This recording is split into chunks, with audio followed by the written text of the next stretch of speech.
Good evening. Ira Epstein with your metal market wrap-up, and this wrap-up is for Thursday, the 20th of January, 2022, 6:35 p.m. Central Time. I had a ball doing my Fox interview. I hadn't done one since the pandemic. I was glad Liz invited me back on, Liz Klayman. I really like doing the shows with her. And I noticed that my background isn't right on that show, so we bought a bunch of equipment. And we'll have our green screens, new lighting when I'm sitting down at a computer doing those type of shows. So it'll be very, very good. Believe me, I should have it here in a week or so. Actually, today, I'll probably have it over the weekend. All right, so let's talk about what's going on. There's a battle going on in the stock market as to whether or not this is the buy the dip or the sell the rally. I think the game changed. I think that the Fed has caused it with the idea of so many interest rate hikes and the uncertainty as to what they're going to do to the marketplace, the running off of the easing where they're still buying the securities, and they'll have that done in the next, about 10 weeks or so. And the fear that when they start also using the balance sheet runoff. So all those are scaring the market. It's also the beginning of a year, and it's not uncommon you get breaks. But the market is showing the propensity to come in the morning, get buyers, run them down late in the day, and still make a lower low. In the stock market, it's not uncommon. You just got up towards the 1840s to see the market have to consolidate that. You know, I'm not saying the market has peaked. I'm saying gold ran into a serious issue at Bollinger Bands, and we'll get into all that. The energies are backing off. And here's what you're dealing with in energies, the wheat market and the gold market to a degree. Which way is President Putin of Russia going to go? Tomorrow we know that his partner, I think it's Lazarov's going to meet. I'm not sure that it's him. I think he is, with our Mr. Blinken, and we'll see what they have to say. The president let the cat out of the bag. He got beaten up all over the press, and I think I was one of the first to do it yesterday, saying, did he just give several 100,000 acres of land to President Putin and say, we won't consider that an intrusion? It is what he did. He's backtracking it. Everybody, they realized what a snafu that was. Europe's trying to deal with it, but Putin got the message. He's a KGB guy. He knows what he heard. And the question is, does he go in and make a strike? And if he doesn't, energy prices probably slip a little bit. Why? Well, you're building into a degree what's going to happen. Is Europe going to be able to, while they fight with Putin, still buy all the energy from him? I mean, there's lots of political ramifications. Or is Putin going to use it as a weapon and shut them off? I don't know the answer to all this, but it's very complex and it's scary at the same time. So we take a look at gold and we can see that it's fighting to stay over the 18-week average. Liz Klayman asked me, what about this? Do I like it that much? And I said, you know, what I don't like about gold is we're not going to have hyperinflation. The Fed's got it under control. Gold likes when that inflation gets away or some event in the world takes place. So it's going to battle for higher prices with inflation. There's nothing wrong with that. But I don't think you're talking $2,500 gold. I think you're talking, can you get to $1,900 gold? You got to take it in increments of $25 to $50. It'll be a battle. The market is still in an uptrend. You have higher highs, higher lows. The market is still over the key 3 moving averages. I like that. It means there's good support, in theory at least, if the market breaks down to them. The resistance is right here, and I will teach it and say it over and over, and you want to say it over and over to yourself. You learn how to work with Bollinger Bands. It's an algorithm that is so important. The market will trade 95% of the time within the bands. So when you get to the top band, it is an automatic resistance point, to the bottom, support point, but you got to learn to work with momentum with it. And I teach that in my enhanced Bollinger Band course. You want to do that. The dollar's also going to be looking at the U.S. dollar. You know, I've recorded a special report tomorrow at 3:21 p.m. Central Time. It goes off our website. Everything's automated that we do. So if you want to see that dollar report, just Take your cursor, move up here, you'll see an icon show, click that on.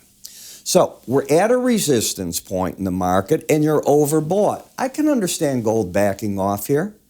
Why not? We don't know what's going to happen. I don't know that the tanks won't roll over the weekend. They certainly could.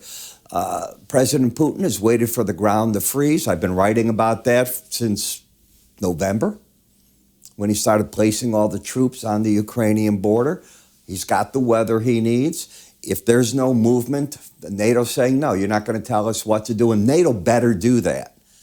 You cannot tell NATO who can join and who can't join. And if Biden's going to sit there and say, yes, we can, and they say, no, you can't, you have a beginning of nothing, he'll move on the pretense of he's building a buffer zone for his country.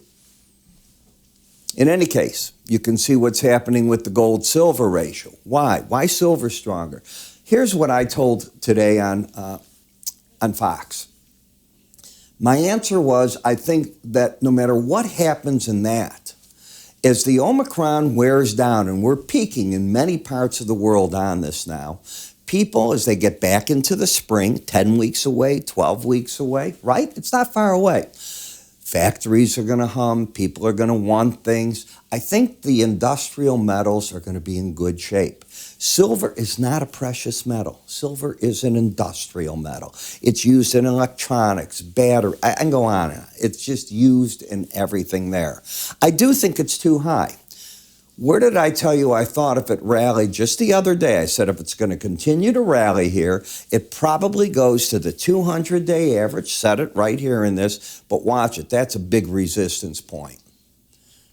And that's exactly, I got lucky that that's what it is. But are you going to embed? If you embed in this, I get even more excited because that means there's more to come. What else is on this chart that could get exciting too? You're getting the 18-day average approaching the 100. You're liable to get a bullish crossover. That doesn't mean the 200-day isn't a serious resistance point. It is. In the copper, I think pros were taking money off the table today. I was asked today, how do I like copper? I like it a lot. China is reverse course. Complete reversal. It's a watershed event. They were fighting with property developers, breaking them financially. They didn't like all that power, all that debt. Now they need that back. So Evergrande, those debtors that are not part of China, the outside debtors, they're now going to file a lawsuit because what China's doing, as I said, they're looking internal. I don't know that people should invest money in China from abroad. I'll be honest. Their accounting methods don't make sense. They have rules that don't protect you at any point in time, and then they change the rules to help themselves. Why should foreign money do that? I don't know that they want it even. But those debtors, okay, they took a risk, whatever you're going to do. And China's made no move so far to protect them. In the end, they have to, if they want foreign investment. If they don't want foreign investment, they don't have to do a darn thing. In any case, you're up at a zone where you've got a resistance. What do I teach? You hit that Bollinger Band. That's where I think the pros are taking money off the table. I think they'll buy the breaks, especially if you get, let me come back to that, if you get an embedded reading. You're not even close to it. You have a reading where you got up to the Bollinger Band and you're overbought. Take the course.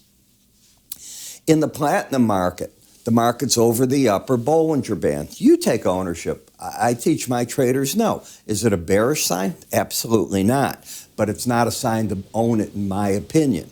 Palladium got up to the resistance now. You're out of the downtrend. You join the rest of the metals up. Metal markets as a whole are acting very good. They can get breaks here. You know, you're still going to be at the mercy of what goes on to a degree with the dollar. And the dollar tonight, it's gotten itself with an outside day up, closed over the 18-day average, took out a prior high. Whether it works or not, until you take out today's low, it's trying to assert itself and say, I'm ready to go back to the upside. That's how, as a chartist, at least, I'm reading that chart. Doesn't mean that you should do a darn thing on it. That's how I'm reading the chart. Where I do tell you what I want you to do is in the morning, because at 5:30 in the morning, I start recording. That's a.m., 5:30 Central Time. I record and review 40 charts, and I review with you all the reports for the day that are coming out in U.S. economic data, or if there's, let's say that there's central banks meeting abroad, what they're likely to do, what the market thinks is going on. I'm talking on the morning charts for the trader that is looking at the daily action, not day trading. I want to make that ultra clear. That's not what it's about. It's about putting together the daily action to get to the weekly action for the bigger trends. Does that make sense? I hope it does. We make it available so you can see it on our apps that run on your computer desktop. They run on your, if you have an iPhone or an Android, it works on those. I cover 40 charts in them each morning in a certain way. There's a scroll bar on the bottom. You pull it and it tells you the section you're in. You get 24 videos a month, each an average of about 18 minutes long. On the weekend, I put out a weekly video where we look at the weekly charts for the bigger picture. And during the week, I'll visit those weekly charts every now and then if I think they're important. So I give you a whole technical picture. Why?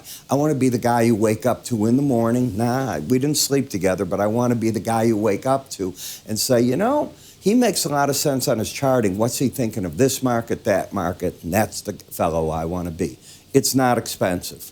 I think you can afford the $7.95 for 30 days to see if it makes sense. And then it's either $15 a month thereafter, or if you buy a year up front, it's $13 a month. You pay it all up front and you're taken care of.